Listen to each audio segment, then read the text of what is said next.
Bienvenue dans cette nouvelle vidéo. Aujourd'hui, nous allons parler de l'histoire de l'Europe et plus particulièrement de l'histoire de la Communauté économique européenne. En effet, le 25 mars 1957, lors de la signature des traités de Rome, la Communauté des Six, c'est-à-dire l'Allemagne de l'Ouest, la Belgique, la France, l'Italie, le Luxembourg et les Pays-Bas, créent la Communauté économique européenne et la Communauté européenne de l'énergie atomique, CEEA, ou Euratom. Ces deux communautés européennes accompagnent la Communauté européenne du charbon et de l'acier, CECA, créée le 25 juillet 1952. La Communauté économique européenne, elle prévoit l'établissement d'un marché commun basé sur la libre circulation de produits, des personnes et des biens en mettant fin aux barrières douanières. Le but de cette communauté européenne est d'établir les fondements d'une union sans cesse plus étroite entre les peuples européens et d'assurer par une action commune le progrès économique et social en éliminant les barrières qui divisent l'Europe. C'est une révolution dans les négociations économiques mondiales avec trois objectifs principaux. Le premier, le marché commun, comme je l'ai dit auparavant, c'est-à-dire une union douanière avec un tarif extérieur commun, TEC, fixé entre les six et qui est donc achevé le 1er juillet 1968. Ce marché, il doit mettre en place des politiques communes pour organiser les marchés et harmoniser les politiques d'intervention pour favoriser la concurrence loyale. Cette mesure, elle prévoyait une réduction de 10% des tarifs douaniers et une augmentation de 20% des quotas d'importation.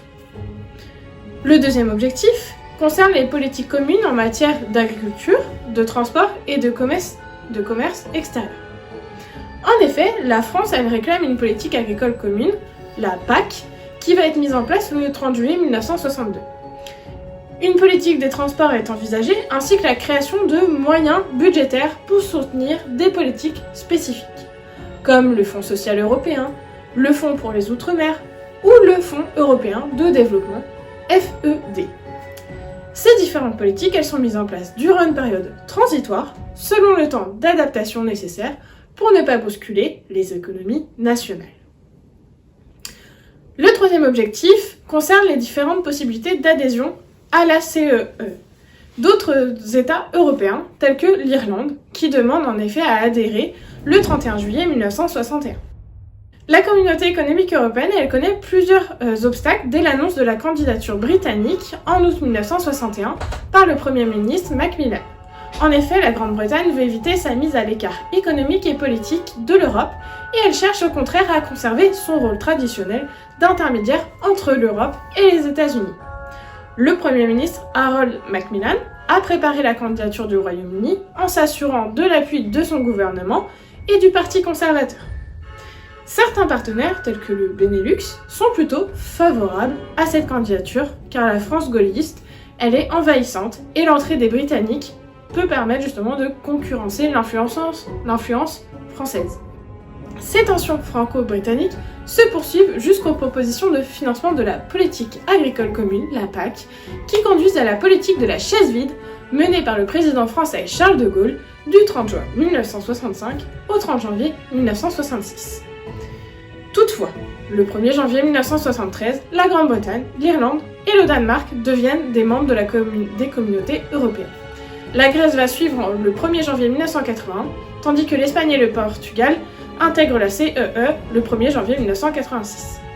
Lorsque l'Union européenne est créée le 1er novembre 1993, la CEE devient alors la Communauté européenne CE, c'est-à-dire un des trois piliers de l'Union européenne. La CEE, elle est très largement inachevée, notamment sur l'ensemble des objectifs du traité de Rome. La coopération économique communautaire, elle est ébauchée, mais elle n'est pas réalisée totalement.